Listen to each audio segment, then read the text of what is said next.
আসসালামু আলাইকুম, হৃদয় আছি আপনাদের সাথে। কথা বলছিলাম শপিফাই এসইও সিরিজ নিয়ে। আজকে আপনারা যে স্কিলটা ডেভেলপ করবেন সেটা হলো শপিফাই টেকনিক্যাল এসইও, যা আমরা তথাকথিত যারা এসইও এক্সপার্ট আছে, ধরেন যে কোনো ইনস্টিটিউট অথবা ইন্ডিভিজুয়াল কারো কাছ থেকে এসইও কোর্স, নামে মাত্র এসইও কোর্স করে, তারা হয়তো বা এই বিষয়টা কখনো জানেই না যে আসলে শপিফাই এসইওর একটা টেকনিক্যাল জিনিস আছে। এই শপিফাই এসইওরও টেকনিক্যাল রিপোর্ট করা যায় বা শপিফাই এসইওর জন্য টেকনিক্যাল ইররগুলো ফিক্স করা যায়। তো এই পুরো ভিডিওতে, দুইটা ভিডিও আসবে, একটা ভিডিও একটু পরে আসবে আর কি। তো আমি একটা ভিডিওতে দিতে চাইছিলাম, বাট ভিডিওটা লং হলে আপনাদের প্র্যাকটিসের জন্য অসুবিধা হয়ে যাবে। তো চলেন আমরা আগে দেখি যে আমরা আজকে কী জানবো। আমরা সর্বপ্রথম জানবো হলো শপিফাই টেকনিক্যাল এসইও রিপোর্ট। আপনি যদি এই জিনিসটা লিখে ফাইবারে সার্চ করেন, এই কিওয়ার্ডটারে ফোকাস করেন, তাহলে দেখবেন এই কিওয়ার্ডের জন্য মাত্র 442টা কম্পিটিটর আছে। এবং দেখেন তারা কিন্তু অর্ডার নিচ্ছে, এখানে 50টা আছে, সে 126, 4টা অর্ডার আছে, 10টা 1K প্লাস। তো আমি যে বিষয় নিয়ে কথা বলতেছিলাম যে আপনারা যদি এই স্কিলটা ডেভেলপ করেন এবং এই স্কিলের এগেনস্টে যদি আপনারা গিগ ক্রিয়েট করেন, তাহলে ইউর গিগ উইল বি 443, মানে 443 নাম্বারে। এবং আপনারা যদি আমার যে ফাইবার সিরিজের ভিডিওটা আছে, ফাইবার ট্রিক্স অ্যান্ড ট্রিক্স কীভাবে একটা গিগ র্যাঙ্কে আনা যায়, এইটা যদি দেখেন, তাহলে ইনশাল্লাহ after 2 or 3 weeks you will find there, আপনি ফার্স্ট পেজে আসতে পারবেন। ফার্স্ট পেজে আসা মানে একটা স্পেসিফিক ক্লায়েন্ট যদি এসইও টেকনিক্যাল এসইও রিপোর্টের জন্য আসে শপিফাই, তখন কিন্তু আপনাকে সে পাবে এবং অর্ডার করবে। তো চলেন আর কাহিনী না বড় করি, শুরু করে দেই কীভাবে শপিফাই টেকনিক্যাল এসইও রিপোর্ট করবেন বা টেকনিক্যাল এসইও রিপোর্টটা কীভাবে ক্লায়েন্টের প্রোভাইড করবেন। তার আগে আজকে একটা বেসিক জিনিস দেখে নেই যে কীভাবে কি করতে হবে শপিফাই টেকনিক্যাল এসইও রিপোর্টের জন্য। আমি একটা ডকশিট আপনারা বানিয়ে দিয়ে দিতেছি, ফ্রি বেচ হোক, ফ্রি আর পেড তো সমানই। যাই হোক, আমি আপনাদের একটা ডকশিট বানিয়ে দিচ্ছি, যে ডকশিটে আপনাদের অ্যাকশন প্ল্যান থাকবে, চেকলিস্ট থাকবে, সব কিছু থাকবে।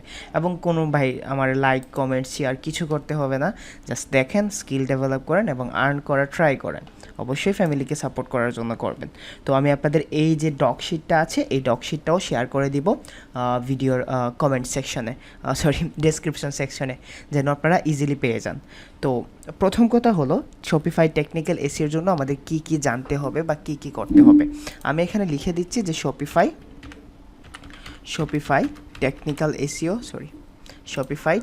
SEO action plan, technical SEO then action plan, এই জিনিসটা আমি এখানে লিখে দিচ্ছি যেন আপনারা ইজিলি বুঝতে পারেন। এবং এই অ্যাকশন প্ল্যানের মধ্যে আপনারা 3টা স্টেপে করবেন। কেমন 3টা স্টেপ? ফার্স্ট স্টেপ যা করবেন সেটা হলো, ফার্স্ট স্টেপে আপনি চেক করে নেবেন যে ওই ক্লায়েন্টের শপিফাইয়ের গুগল অ্যানালাইটিক্স এবং Google search console set up আছে কি না। তো আপনি ফার্স্ট স্টেপে দেখলেন গুগল সার্চ কনসোল। এখন সার্চ কনসোল কেন ইম্পর্টেন্ট, সার্চ কনসোল সম্পর্কে একটু বলে নিই। যারা জানেন তারা ভালো, আর না জানলে আমি চাচ্ছি যেন আপনারা একদম, যারা অন্য কিছু ভালো করে না বুঝেন, তারা যেন এই জিনিসটা অন্ততপক্ষে বুঝতে পারেন। গুগল সার্চ কনসোল হলো গুগলের কর্তৃক একটা টুলস, যা দিয়ে ওয়েবসাইটের পারফরমেন্স মনিটর করা যায়। এবং এইটা আপনাদের হেল্প করে আপনার সাইটের ট্রাফিক, দেন হলো যে ইস্যুগুলো আছে এই ইস্যুগুলো ফিক্স করতে, এবং আপনার ওয়েবসাইটটারে শাইন করতে গুগল সার্চ রেজাল্টে। দ্যাট মিনস এইটা আপনার ওয়েবসাইটটারে ট্র্যাক রাখার জন্য ইম্পর্টেন্ট। আমি যদি এই গুগল সার্চ কনসোলের আমার প্রিভিয়াস একটা ডাটা দেখাই, যেটা আমার ক্লায়েন্টের, রিসেন্ট ক্লায়েন্টের, দেখেন প্রথম হলো যে এই জায়গার মধ্যে দেখেন, আমি গুগল যখন বলছি আমার এই যে ফোনের ভয়েস কন্ট্রোলার অন হয়ে গেছে, হেই গুগল বললে যেটা অন হয়, ওকে সরি। তো আমাদের যে এই যে গুগল সার্চ কনসোলের ডাটা আছে, দেখেন আমার ক্লায়েন্টের ওয়েবসাইট হলো chennishows.com। এই ওয়েবসাইটের ডাটাগুলা সে মনিটর করতেছে গুগল সার্চ কনসোল, এবং এই ডাটা আমারে বলে দিচ্ছে যে আমার ক্লায়েন্টের ওয়েবসাইটে কতগুলা ক্লিক আসছে, আমার ক্লায়েন্টের ওয়েবসাইটের ইমপ্রেশন কেমন, এটার অ্যাভারেজ সিটিআর কেমন, অ্যাভারেজ পজিশন কেমন। আপনারা ভয় পায় না, এই গুগল সার্চ কনসোল কীভাবে সেট আপ করতে হয় একটা শপিফাই ওয়েবসাইটের জন্য, এইটা শপিফাই সিরিজের যে ভিডিও চলতেছে এইখানেই আসবে, গুগল সার্চ কনসোল কীভাবে এবং গুগল অ্যানালাইটিক্স কীভাবে সেট আপ করতে হয়। আমরা এখন কথা বলছিলাম যে টেকনিক্যাল এসইও রিপোর্টটা কীভাবে দিবেন, বা ক্লায়েন্টের টেকনিক্যাল এসইও রিপোর্টটা কীভাবে রেডি করে দিবেন, এবং আপনারা শুধুমাত্র এই রিপোর্টের জন্যই কিন্তু ক্লায়েন্ট $10 to $15 মতো পে করবে এবং মাস্ট পে করবে। তো ওকে, এটা দেখেন একটা ওয়েবসাইটের click, impression, CTR, click through rate, average position monitor করা যায়। আপনি যদি এখানে কাভারেজে আসেন তাহলে কিন্তু এখানে দেখতে পারবেন তার কতগুলো ইরোর আছে, আমার ক্লায়েন্টের কোনো ইরোর নাই। দেন ভ্যালিড কতগুলো আছে, মানে কতগুলো ইউআরএল ভালো করে কাজ করতেছে, এইগুলো পেজ কতগুলো কাজ করতেছে। দেন আপনি কোর ওয়েব ভাইসালে গিয়ে আপনারা যা আলাদা জিনিসগুলো আছে এগুলো দেখতে পারবেন। সো প্রথম কথা হলো আপনি আপনার ক্লায়েন্টের গুগল সার্চ কনসোলটা চেক করবেন, কেমন? তো আমরা ফার্স্ট স্টেপে গুগল সার্চ কনসোল লিখলাম, দেন হলো সেকেন্ড স্টেপ হবে, সেকেন্ড স্টেপ গুগল অ্যানালাইটিক্স। এখন গুগল অ্যানালাইটিক্স জিনিসটা কি, এইটাও আমি একটু একটু করে বলে ফেলি, কারণ নেক্সট ভিডিওতে যখন আপনারা রিপোর্ট শিট প্রিপেয়ার করবেন তখন একটু ঝামেলায় পড়ে যাবেন যে আসলে এইটা নিয়ে আমরা কিভাবে কি করব। ওকে, তো আমরা গুগল সার্চ কনসোল এবং গুগল অ্যানালাইটিক্স নিয়ে যে ভিডিওটা আছে এই ভিডিওটা, মানে সরি, এই দুইটা জিনিস আমরা জেনে নিই। গুগল অ্যানালাইটিক্স হলো আপনার ওয়েবসাইটের বা আপনার ক্লায়েন্টের ওয়েবসাইটের যতগুলা ট্রাফিক মেজারমেন্ট আছে, এই ট্রাফিক মেজারমেন্টটা এইটা দেখে, গুগল অ্যানালাইটিক্স দেখে, কেমন? এটা আপনার ওয়েবসাইটে কী ধরনের ক্লিক আসতেছে, কী ধরনের ট্রাফিক এন্টার হচ্ছে, আপনার ওয়েবসাইটে কতগুলো ট্রাফিক কত সময় ধরে স্টে করতেছে, এগুলো আপনারা দেখতে পারবেন। যেমন দেখেন, এটা আমার দ্য কস্টিউম কোম্পানির, আমার একটা ক্লায়েন্টের, এটা হলো 2.6K ইউজার আসছে, তার সেশন ছিল 3.3K এবং বাউন্স রেটটা কমে গেছে 3.4 এবং সেশন। তো এইটা আপনারা দেখতে পারবেন, এবং রাইট নাও কতগুলো অ্যাক্টিভ ক্যান্ডিডেট আছে বা অ্যাক্টিভ ভিজিটর আছে, এটা দ্বারা আপনারা দেখতে পারবেন। এবং কিভাবে সেট করবেন অবশ্যই আমি বলে দেব, তার আগে আমরা এই দুইটা জিনিস আপাতত আমরা শপিফাই টেকনিক্যাল এসইও রিপোর্ট নিয়ে কথা বলছি। তো আমাদের কিভাবে সেট আপ করতে হবে এটা আমাদের না জানলেও হবে, তবে জেনে রাখেন গুগল সার্চ কনসোল কি এবং গুগল অ্যানালাইটিক্স কি। দেখছেন একজন ইউজার বেড়ে গেছে, এর জন্য 2 আসছে। তো গুগল সার্চ কনসোল হলো ওয়েবসাইটের ইস্যুগুলো ফিক্স করা যায়, এবং গুগল অ্যানালাইটিক্স হলো ওয়েবসাইটের ট্রাফিকগুলো মেজারমেন্ট করা যায় বা ট্রাফিকগুলো দেখা যায়।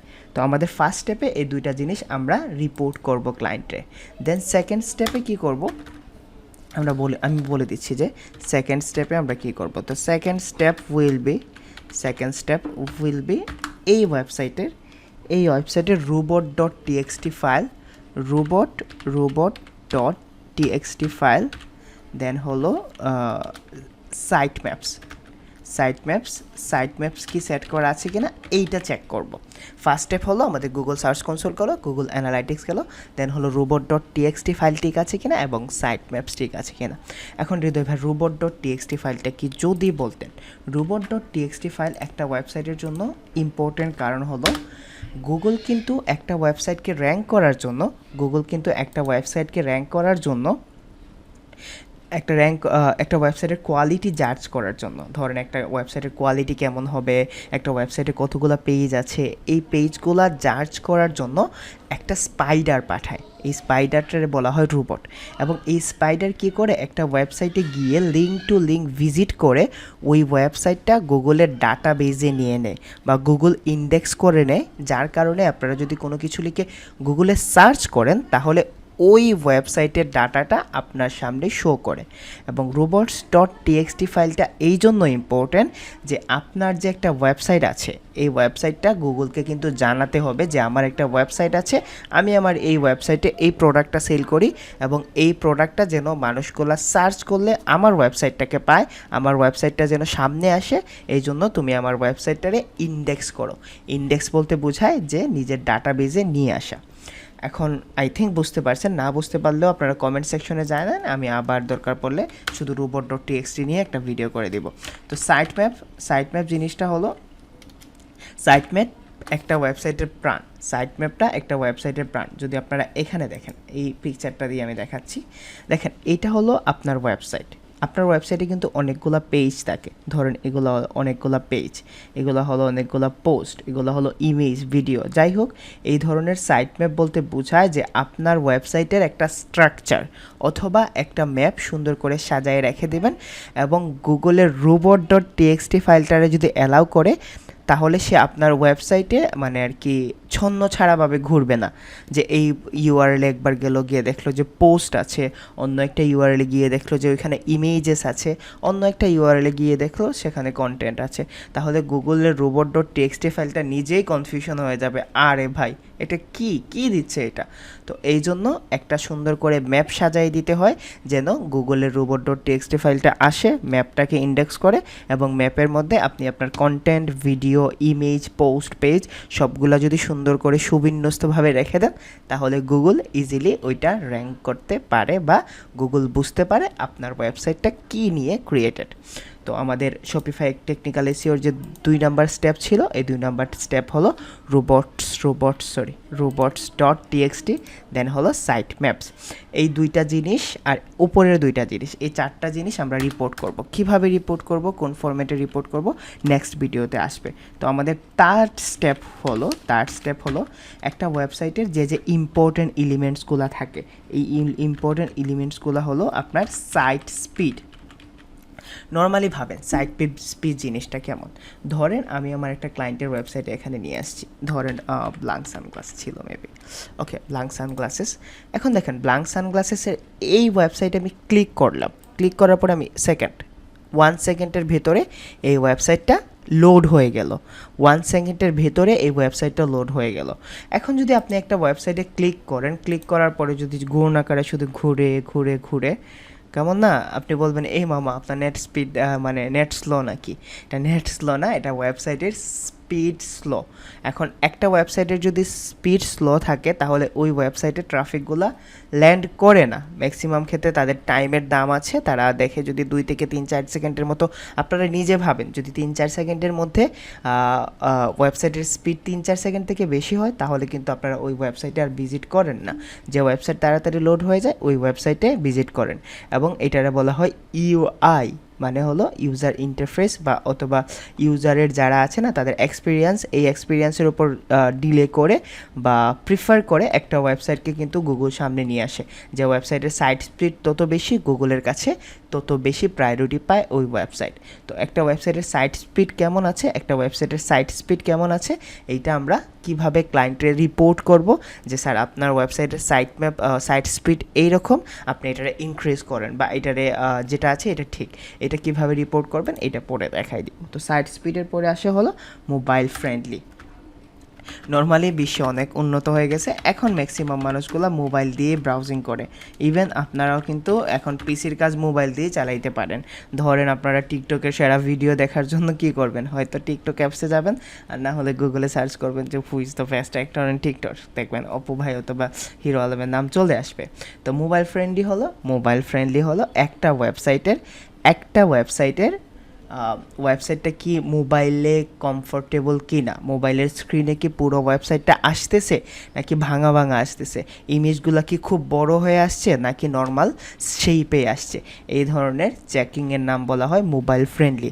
মানে আপনার ওয়েবসাইটটা পিসিতে যেভাবে কাজ করতেছে, বা আপনার ক্লায়েন্টের ওয়েবসাইটটা পিসিতে যেভাবে কাজ করতেছে, এভাবে কি মোবাইলেও কাজ করতেছে, এইটা দেখার ওয়ে হলো মোবাইল ফ্রেন্ডলি চেক আপ। কীভাবে করতে হয় ইনশাল্লাহ পরে দেখাই দিব।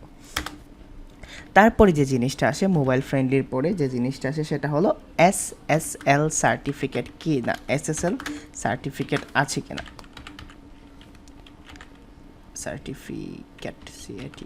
ওকে। SSL সার্টিফিকেট বলতে বোঝায়, খুব সিম্পলভাবে বলে দিই, ধরুন এটা আমার ক্লায়েন্টের ওয়েবসাইট, আমি যখন এইখানে মাউসটা রাখছি, দেখছেন এইখানে যখন মাউসটা রাখছি তখন দেখেন এখানে একটা লকার সিস্টেম আছে।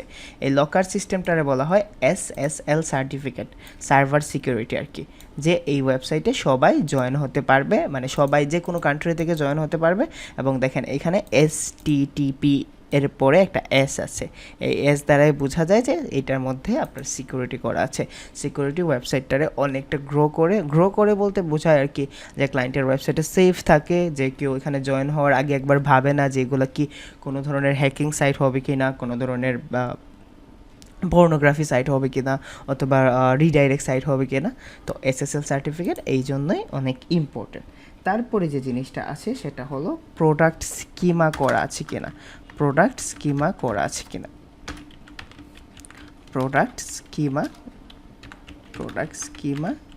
কিনা, এই জিনিসগুলো যদি আপনারা এই জিনিসগুলো আপনারা থার্ড স্টেপে দেখে নেবেন। এই 4টা জিনিস আপনারা দেখে নেবেন যে ঠিক আছে কিনা। এটা দেখার পরে কিভাবে ক্লায়েন্টের রিপোর্ট দিবেন এইটা আমি তো অবশ্যই দেখাই দেব। ফোর্থ স্টেপে যে জিনিসটা আসে সেটা হলো সেটা হলো যে ক্লায়েন্টের অন পেজ কী ধরনের আছে, অন পেজে কী প্রবলেম আছে, অন পেজ ইরোডস। এইটা আপনি যদি দিতে চান তাহলে কিন্তু আপনি এক্সট্রাভাবে দিতে পারেন। যদি দেখেন আপনি অন পেজের কাজ জানেন তাহলে এটা ক্লায়েন্টে হুক করার একটা ওয়ে। ধরেন আপনি টেকনিক্যাল এসইও রিপোর্টটা দিয়েছেন, তার পছন্দ হয়েছে, দেন আপনি অন পেজের রিপোর্ট দিলেন, দেখলেন অন পেজে 1-2টা প্রবলেম আছে। তখন যদি সে বলে যে অন পেজের ইররগুলো কি তুমি সলভ করে দিতে পারবা, তখন আপনার একটা কাজের অপরচুনিটিও পারবে। টেকনিক্যাল এসইও বলতে এগুলোই বোঝায়। টেকনিক্যাল এসইওর সংজ্ঞা আমি যদি বলি, একটা ওয়েবসাইটে সাইট স্পিড ঠিক আছে কি না, তার ওয়েবসাইট প্রপারলি গুগলের কাছে যাচ্ছে কি না, তার ওয়েবসাইটে কি মোবাইল ফ্রেন্ডলি আছে কি না, এই ধরনের যে টেকনিক্যাল জিনিসগুলো দেখা হয় এই স্পেসগুলোরে বলা হয় টেকনিক্যাল এসইও রিপোর্ট বা টেকনিক্যাল এসইও, এবং এইটারে রিপোর্ট করার ওয়েটারে বলা হয় টেকনিক্যাল এসইও রিপোর্ট। তো আমি দেখাই দিব ইনশাল্লাহ নেক্সট ভিডিওতে কীভাবে টেকনিক্যাল এসইও রিপোর্টটা দিবেন। তার আগে আপনারা ফাইবারে গিয়ে দেখে নিন যে এই কিওয়ার্ডের জন্য আসলে কম্পিটিটর অনেক কম, আপনারা এইটা নিয়ে সার্ভিস দিতে পারবেন। আরও কম্পিটিটর কম কিভাবে আমি দেখাই। যদি একটা ক্লায়েন্টের খুব তাড়াতাড়ি টেকনিক্যাল এসইও রিপোর্ট দরকার হয়, সে এসেই বলবে যে অনলাইন সেলার কয়জন আছে, দেখেন মাত্র 47 জন। দ্যাট মিনস আপনি গিগ পাবলিশ করলে আপনার গিগ ফার্স্ট পেজে থাকবে, গিগ পাবলিশ করলে অনলাইন সেলারে ফার্স্ট পেজে থাকবে। এখন যখন আপনি দেখবেন যে ওই অনলাইনে থাকার কারণে বা থাকার পরে আপনার ক্লায়েন্টের নক পাওয়ার সম্ভাবনা অনেক বেড়ে যাবে। তো আই থিঙ্ক আপনারা বুঝতে পারছেন। আমি এই শিটটা ডিসক্রিপশনে দিয়ে দিব তো অবশ্যই, এবং আপনারা রাত্রের দিকে টেকনিক্যাল এসইওর যে অ্যাকশন প্ল্যানটার পরে যে রিপোর্টের পেজটা আছে এটা পেয়ে যাবেন। টিল দেন সবাই ভালো থাকেন, সুস্থ থাকেন এবং সেফ থাকেন। আসসালামু আলাইকুম।